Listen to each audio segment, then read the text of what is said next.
मेरे को लगभग 18 साल हो गए हैं फिजिक्स पढ़ाते हुए। मैंने भी नीट का पेपर फिजिक्स का ऐसा कभी नहीं देखा। और पिछले 4-5 सालों का अगर आप पेपर देखेंगे तो बायो और केमिस्ट्री को करने के बाद वो फिजिक्स के लिए लगभग सवा से 1.5 घंटे का समय बचा लेते थे और उनके लिए वो क्वेश्चंस अटेम्प्ट करना आसान होता था। एक खास बात और देखेंगे, इस बार क्वेश्चंस को ना प्रॉपर लैंग्वेज के साथ फ्रेम किया गया है। तो एक एक क्वेश्चन का लेंथ होगा 7-8-10 लाइन का। तो उससे भी बच्चों को परेशानी हुई कि बच्चों को मैं ये बोलना चाहूँगा परेशान नहीं होना है। पेपर टफ था तो वो सभी के लिए टफ था। Cut offs are going to be relatively very low this year. नमस्कार। नीट 2025 के एग्ज़ाम ने काफ़ी सारे क्वेश्चंस रेज कर दिए हैं और काफ़ी सारे बच्चों को परेशानी हो रही है। उन्हें समझ नहीं आ रहा कि वो इतनी जो तैयारी करने के बाद एग्ज़ाम सेंटर में गए थे उनके साथ आखिर हुआ क्या। पेपर इतना कॉम्प्लिकेटेड आ गया कि बच्चों को समझ में नहीं आ रहा कि क्वेश्चन कौन सा सॉल्व करना है, किसको छोड़ना है, और इतना जो समय लग गया जिसकी वजह से आखिर में आते आते फिज़िक्स के साथ जो हुआ उसका सबसे ज़्यादा धोखा हो रहा है। अभी हमारे साथ हैं फिज़िक्स की फैकल्टी, काफ़ी लंबे समय से आप फिज़िक्स पढ़ा रहे रितेश अग्रवाल सर। सर बहुत धन्यवाद आपका हमें समय देने के लिए। सर मेरा सवाल आपसे यही है कि 2025 के नीट के एग्ज़ाम में फ़िज़िक्स के बारे में जो इतनी सारी बातें हम सुन रहे हैं, बच्चे जो चिंता जाहिर कर रहे हैं, आखिर दिक्कत कहाँ हुई फ़िज़िक्स को लेकर?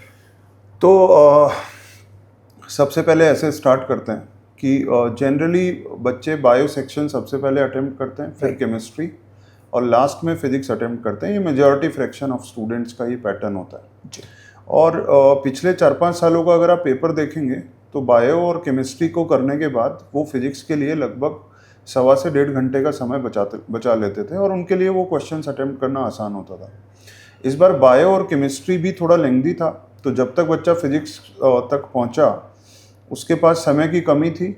और चूंकि इस बार फिजिक्स में क्वेश्चंस रिलेटिवली मुश्किल थे, तो जब उसने 2-4 शुरुआत के क्वेश्चंस अटेम्प्ट किए और उनसे वो क्वेश्चंस नहीं बने तो उन्होंने पैनिक करना शुरू कर दिया।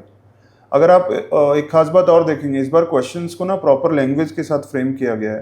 तो एक एक क्वेश्चन का लेंथ होगा 7-8-10 लाइन का। तो उससे भी बच्चों को परेशानी हुई। बहुत सारे बच्चों को आदत होती है स्ट्रेट फॉरवर्ड 2 लाइन में क्वेश्चन हो उसका आंसर पता करने की।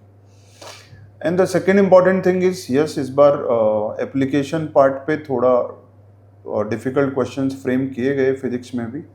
और फिर भी मैं ऐसा बोलूँगा, as a teacher of physics मैं ऐसा बोलूँगा कि अगर 1 घंटे का समय बच्चे ने फिजिक्स के लिए बचाया था और अगर वो सेलेक्टिवली भी करता, दो मुझे भी मालूम है ये बोलना बहुत आसान है, बच्चे जो एग्ज़ाम सेंटर में बैठे होते हैं उन पे अलग तरह का प्रेशर होता है, उनको 3 घंटे में डिलीवर करना होता है। बट फिर भी अगर कोई बच्चा सेलेक्टिवली 30 क्वेश्चन सेलेक्ट करके करता तो प्रॉब्ली ही और she could have scored better. But यहाँ पे मैं एक चीज़ और बोलूँगा कि फिजिक्स ऐसा सब्जेक्ट है जिसको मेरे हिसाब से नीट और जेई से कोई लेना देना नहीं है। फिजिक्स ऐसा सब्जेक्ट है जिसको टीचर्स को बच्चों को उस लेवल तक पढ़ाना भी चाहिए जहाँ तक बच्चा उस किसी भी टॉपिक या चैप्टर के एप्लीकेशन पार्ट को बहुत अच्छे से कर पाए। बाकी बच्चों को मैं ये बोलना चाहूँगा परेशान नहीं होना है। पेपर टफ था तो वो सभी के लिए टफ था। Cut offs are going to be relatively very low this year.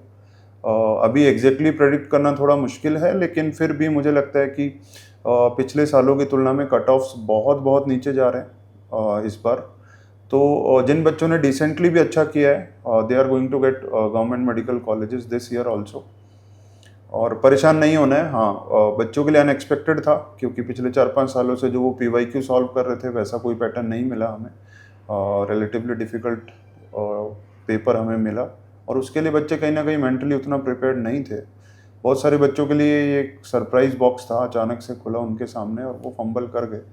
But then also one simple message from a teacher to all the students कि यार आपने मेहनत की है, यू हैव वर्कड हार्ड, तो आपको कोई रिग्रेट नहीं होना चाहिए। और let's wait for the results. बहुत कम मार्क्स पे भी इस बार कॉलेज मिलने की पूरी संभावना है। हम जब स्टूडेंट से बात करते हैं तो वो अक्सर ये बताते हैं कि वो पिछले करीब 10 सालों के PYQs सॉल्व करते हैं। तो अभी जो पैटर्न आया है एग्ज़ाम का फिज़िक्स का बेसिकली, तो वो क्या पहली बार आया है या इन 10 सालों में वो पहले कभी नहीं हुआ? नहीं, मेरे को लगभग 18 साल हो गए हैं फिजिक्स पढ़ाते हुए। मैंने भी नीट का पेपर फिजिक्स का ऐसा कभी नहीं देखा। लोग कह रहे हैं कि शायद नीट की पूरी हिस्ट्री 35-36 साल जितने भी हैं, जो भी मेडिकल एंट्रेंस की हिस्ट्री में भी ऐसा पेपर कभी नहीं मिला। तो यस, ये पेपर बहुत बहुत डिफ़िकल्ट था। और जो टीचर्स लंबे समय से पढ़ा रहे हैं उनको भी अगर आप 1 घंटे में पेपर सॉल्व करने को देंगे तो they will also face difficulty, उनको भी थोड़ा प्रॉब्लम होगी क्योंकि कैलकुलेशंस भी लेंथी थे।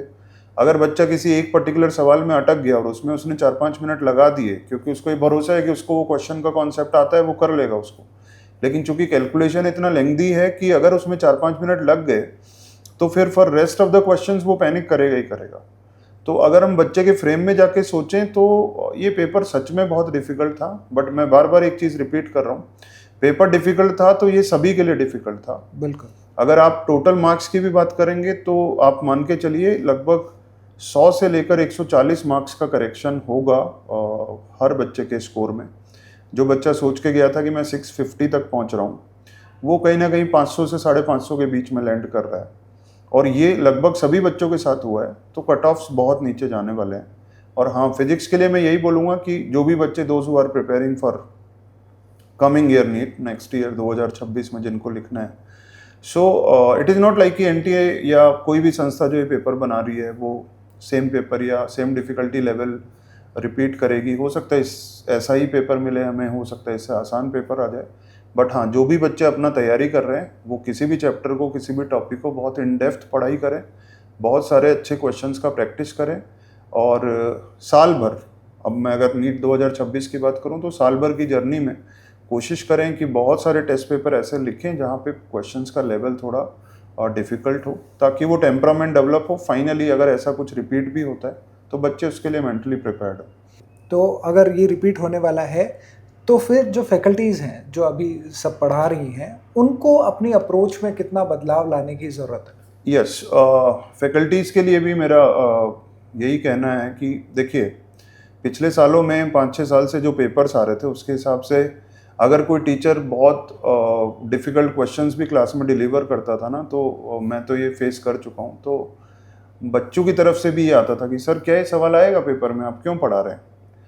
तो ये भी हो गया था कि टीचर्स भी अवॉइड करना शुरू कर दिए थे कि बहुत हाई लेवल के क्वेश्चंस या डिफ़िकल्ट लेवल के क्वेश्चंस सॉल्व नहीं करते हैं, अज्यूमिंग कि पेपर में तो पूछा नहीं जाता है। बट हाँ, ये अप्रोच हम सभी को चेंज करनी है। हमें नीट के सारे बच्चों को बहुत अच्छे लेवल के या इन डेप्थ जाकर एप्लीकेशन पार्ट पे थोड़ा ज़्यादा काम करने की ज़रूरत है। Thank you very much sir हमसे बात करने के लिए। और रितेश सर से बात करने के बाद में यही समझ में आया कि ना सिर्फ फैकल्टी को अपना अप्रोच बदलने की ज़रूरत है, बल्कि स्टूडेंट्स को भी इन डेप्थ सीखने की ज़रूरत है। स्कोर किस तरीके से होगा, इतना ये ज़रूरी है कि नहीं, ये सब छोड़ के आपको अपने सब्जेक्ट पे अगर अच्छा होल्ड करना है तो आपको हर टॉपिक को सीखना पड़ेगा। और अगर आप सीखेंगे तो फिर आपको एग्ज़ाम में पेपर की अप्रोच बदलने की वजह से बहुत ज़्यादा परेशानी आने वाले समय में नहीं होगी, और उसी के लिए आपको कोशिश करनी है। सर, हमसे बात करने के लिए बहुत धन्यवाद। डेफिनेटली आपकी जो सजेशंस हैं वो आने वाले नीट एस्पिरेंट्स के लिए काम आएंगे। एक छोटी सी बात और बोलूँगा आने वाले नीट एस्पिरेंट्स के लिए कि हम लोगों को बचपन से एक ही चीज़ सिखाई जाती है हमारे बड़े बूढ़ों के द्वारा कि यार आप अपनी मेहनत करिए, परिणाम हो सकता है कि कभी हमें अपने मेहनत के मुताबिक हमें लगे कि नहीं मिला है, बट मेरा ये बहुत स्ट्रांगली मानना है कि जो भी मेहनत हम करते हैं ना, वो इस नेचर में स्टोर होती है कहीं ना कहीं जाके, और वही हमें वापस मिलने वाली है। तो सूनर और लेटर आपको आपकी मेहनत का परिणाम जरूर मिलेगा। बहुत सारे बच्चों का इस बार दिल टूटा है, बहुत सारे बच्चे परेशान हैं। पूरा पीडब्ल्यू विद्यापीठ, पीडब्ल्यू फैमिली बच्चों के साथ है, सारे टीचर्स आपके साथ हैं।